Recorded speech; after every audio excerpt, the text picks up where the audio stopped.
ఈరోజు ప్రశ్న, ధ్యానం ఎలా చేయాలి, ఎందుకు చేయాలి? ముందుగా ధ్యానం ఎలా చేయాలనే దానికంటే ముందు ఎందుకు చేయాలో తెలుసుకుంటే ధ్యానం ఎలా చేయాలో ఆటోమేటిక్ తెలుస్తుంది. ధ్యానం ఎందుకు చేయాలి?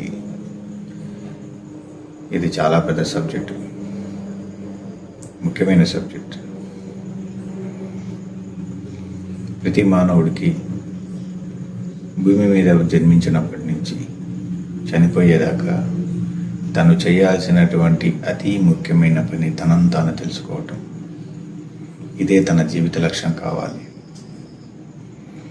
కానీ అందరూ చేస్తున్నారు, భౌతికమైనటువంటి మార్గాలను ఎత్తుకొని తనను తాను తెలుసుకునే మార్గాన్ని మర్చిపోతున్నాడు.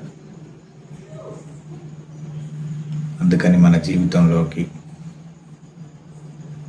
ఖచ్చితంగా రోజువారీ కార్యక్రమాల్లో భాగంగా మన జీవితంలోకి ఆహ్వానించాల్సినటువంటి మార్గమే ధ్యానం. మనకు రోజు 24 గంటలైతే 2 గంటల పాటు ధ్యానానికి వదిలేసి 22 గంటలు మాత్రమే అని చెప్పి అనుకోవాలి. ప్రతిరోజు ఉదయం 1 గంట, నైట్ పడుకునే ముందు 1 గంట ధ్యానం ఖచ్చితంగా చేయాలి. అప్పుడే నిన్ను నువ్వు తెలుసుకోగలవు. మనం భూమి మీదకి 10th క్లాస్ పాస్ అవ్వటానికో, డిగ్రీ పాస్ అవ్వటానికో, లేకపోతే MBA చేసుకొని సాఫ్ట్వేర్ కంపెనీలో జాబ్ చేయటము, లేకపోతే కంపెనీలు పెట్టి మల్టీ మిలియనీర్స్ అవ్వటము, బిలియనీర్స్ అవ్వటము, లేకపోతే ఎంటర్ప్రినర్స్ అవ్వటము కాదు మన లక్ష్యం. అది మనం భౌతికంగా మనల్ని మనం నిరూపించుకోవడానికి ఉన్నటువంటి ఒక మార్గం మాత్రమే. కానీ మన అస్తిత్వం ఏంటి? మనం ఈ జీవం గురించి తెలుసుకోవాల్సిన అవసరం ఉంది కదా. మన గురించి మనం తెలుసుకోవాల్సిన అవసరం ఉంది కదా. మీరు ఒక అణువుని పరీక్షగా మీరు గమనించగలిగితే మీకు ఈ జీవితం చాలా సునాయాసంగా అయిపోతుంది.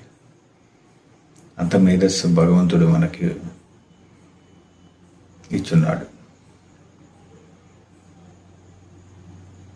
భగవంతుడు ఇచ్చినటువంటి ఈ మార్గాన్ని, స్వయంగా భగవంతుడిని దర్శించే మార్గాన్ని, మనమే భగవంతులుగా తయారయ్యేటువంటి ఈ మార్గాన్ని ఖచ్చితంగా మనం మన జీవితంలోకి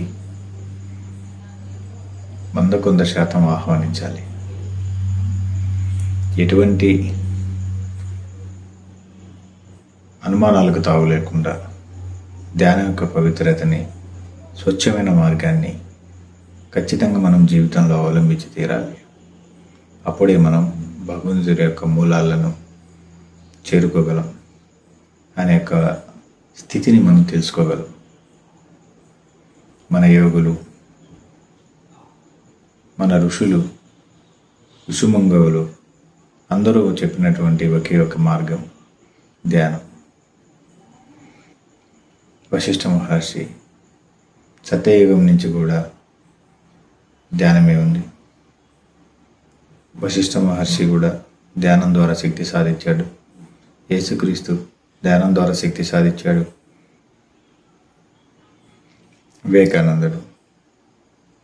వివేకానందుడు, రామకృష్ణ పరమహంస, దయానంద సరస్వతి, కాలంలో వెనక్కి వెళ్తే పతంజలి యోగ మహర్షి, సాంఖ్యులు అందరూ ధ్యానం, గౌతమ్ బుద్ధ అందరూ ధ్యానం ద్వారానే శక్తి సాధించి గొప్పవారయ్యారు. పోతులూరి వీరబ్రహ్మేంద్ర స్వామి, యోగి వేమన, ఇలా చెప్పుకుంటూ పోతే లక్షల మంది, కోట్ల మంది ఇలా ధ్యానంలో నిమగ్నమై తనను తాను తెలుసుకొని సత్యాన్ని స్వీకరించి వాళ్ళు కూడా ఈ ప్రపంచంలో శక్తి స్వరూపంగా మారారు, కాంతి స్వరూపులుగా తయారయ్యారు. వాళ్ళు ఎన్నుకున్నటువంటి మార్గమే ధ్యానం. మనం ఈ ప్రపంచాన్ని ఉత్తమ రీతిని అర్థం చేసుకోవడానికి మనకు జ్ఞానం చాలా అవసరం. ఏది మంచి, ఏది చెడు అని తెలుసుకోవటానికి మనకు విచక్షణ జ్ఞానం అనేది అవసరం. ఈ జ్ఞానం మనము గ్రంథాల్లో చదివేది కాదు, మనకై మనమే తనకు తానుగా తెలుసుకోవాల్సినటువంటి విషయం. ఇది కూడా మనకు ధ్యానంలో లభిస్తుంది. పతంజలి యోగ మహర్షి చెప్పినట్టుగా ధ్యానంలో మీకు జ్ఞానం వికసిస్తుంది అని చెప్పాడు. అందుకని మనం ధ్యానం చేయాలి. ధ్యానం మాత్రమే నిన్ను ఉత్తముడిగా తీర్చిదిద్దగలదు. ధ్యానం మాత్రమే నిన్ను గొప్పవాడిగా తయారు చేయగలదు. ధ్యానం మాత్రమే నిన్ను పవిత్రుడిగా తయారు చేయగలదు. ధ్యానం మాత్రమే నీ యొక్క స్థితిని మార్చగలదు. ధ్యానం మాత్రమే నిన్ను కాలానికి అతీతంగా తీసుకెళ్ళగలదు. మీకు ధ్యానం ద్వారా మాత్రమే సంతోషం వస్తుంది. మీకు ధ్యానం ద్వారా మాత్రమే సంపదలు వస్తాయి. ధ్యానం ద్వారా మాత్రమే మీకు ఐశ్వర్యం సిద్ధిస్తుంది. మీకు ధ్యానం ద్వారా మాత్రమే ఆరోగ్యం వస్తుంది. మీకు ధ్యానం ద్వారా మాత్రమే సర్వం లభిస్తాయి. అటువంటి గొప్ప మార్గం మనకు భగవంతుడు ఉచితంగా ఇచ్చున్నాడు. ఏ మాత్రం శ్రమ పడకుండా మనం మౌనంలో ఉంటే చాలు, అన్నీ ఆయన సమకూరుస్తాడు. ఇంతకంటే గొప్ప మార్గం ఏముంది చెప్పండి? అందుకే ధ్యానం చేయాలి. సరే, ఇప్పుడు ఎలా చేయాలి? ధ్యానం ఎలా చేయాలి? ధ్యానం ముఖ్యంగా 2-3 పద్ధతుల్లో చెప్తాను. మీకు ఏది ఈజీగా ఉంటే అది చేయండి. మొదటి పద్ధతి శ్వాస మీద ధ్యాస. ఇది అందరూ సాధారణంగా అందరూ చేసేది, చాలా సులువైనటువంటి మార్గం. చేతిలో చెయ్యి ఇలా వేసుకోవాలి. కాళ్ళు 2 కూడా పద్మాసనంలో కూర్చొని ప్రశాంతంగా గాలిని వదులుతూ గాలిని పీలుస్తూ ఇన్హేల్ ఎక్సేల్ చేస్తూ ఉండాలి. ఇంతే. గాలిని మాత్రమే గమనిస్తూ ఉండాలి, శ్వాసను గమనిస్తూ ఉండాలి. కొంత సమయం తర్వాత మనం ఒక తెలియని ఒక ఆనందకరమైన అనుభూతిని చెందుతాం, అనుభూతిని పొందుతాం. ఇది ఒకటి పద్ధతి. రెండో పద్ధతి ఏంటంటే కుంభకం. నేను అందరికీ చెప్పేది ఇది. కొంచెం మనకు ఈ 4 వేలల్లో ఒక్కొక్క వేలులో 3 గీతలు ఉంటాయి. అంటే 4 వేలల్లో 12 గీతలు ఉంటాయి. మనము దీంట్లో ఇది ఎడమది, ఇది కుడిది, మొత్తం 24. అంటే 12 కుడికి, 12 ఎడమకి. ఇప్పుడు ఎలా చేయాలి? పద్మాసనంలో కూర్చోండి.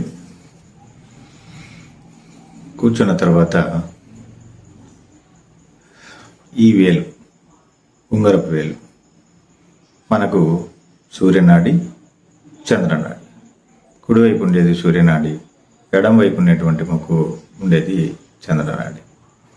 ఇప్పుడు మనము మొట్టమొదటగా చేయాల్సింది ఏంటంటే కుడివైపు ఉన్నటువంటి అంటే సూర్యనాడి ఏదైతే ఉందో ఆ యొక్క నాసిల్ మూసేయాలి. అంటే కుడివైపు ముక్కు ఉన్నటువంటి రంధ్రాన్ని మనం ఈ వేలుతోటి మూసేయాలి. మూసేసిన తర్వాత మొదటగా లెక్క పెట్టాలి. ఇక్కడి నుంచి నెంబర్ 1 పెట్టాలి. నెంబర్ 1 గాలి పీల్చాలి. చూడండి, గమనించండి.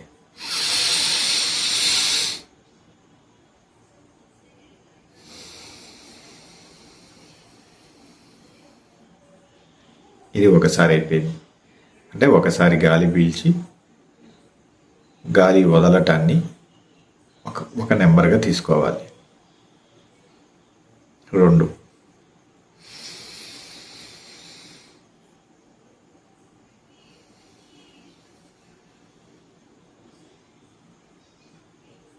4.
ఇప్పుడు మనము ఎడమ ముక్కు భాగంలో నాజిల్ నుంచి మనం గాలి పీల్చడము వదలటము చేశాము 12 సార్లు. ఇలా మనం గాలి ఎక్కువగా తీసుకోగలిగినంత తీసుకొని నిదానంగా బయటికి ఎక్సేల్ చేయాలి, గాలిని బయటికి వదలాలి. ఇప్పుడు ఈ పార్ట్ ఒకసారి అయిపోయింది. ఇప్పుడు లెఫ్ట్ నాజిల్ని క్లోజ్ చేసి రైట్ నాజిల్ ద్వారా, అంటే ఎడమ ముక్కును క్లోజ్ చేసి ఈ ఉంగరపు వేలు ద్వారా కుడి ముక్కు ద్వారా శ్వాసను తీసుకోవాలి లోపలికి. సేమ్ ఇది కూడా 12 సార్లు చేయాలి. ఒకసారి తీసుకొని నిదానంగా గాలిని బయటికి వదలాలి, తీసుకోగలిగినంత తీసుకోవాలి, నిదానంగా బయటికి వదలాలి సూర్యనాడి ద్వారా. ఇప్పుడు స్టార్ట్ 1.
ఇలా ఎడం వైపు 12 సార్లు, కుడివైపు 12 సార్లు గాలిని పీల్చి వదలటాన్ని ఒక సెట్గా అనుకోవాలి.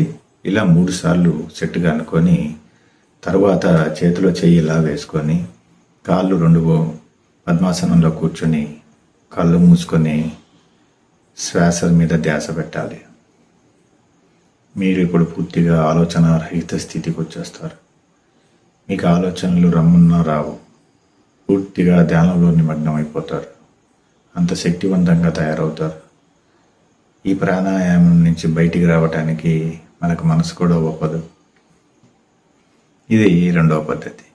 ఇక 3వ పద్ధతి. ఇది ఎలా చేయాలంటే,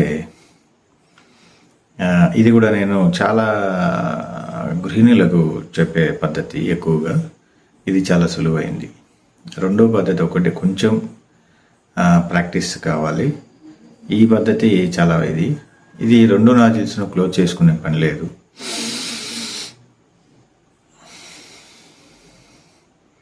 ఇలా వదలాలి. గాలిని ఒకసారి ఇన్హేల్ చేసుకొని తర్వాత వదిలేసేయాలి. ఉంచగలిగినంతసేపు లోపలే ఉంచాలి.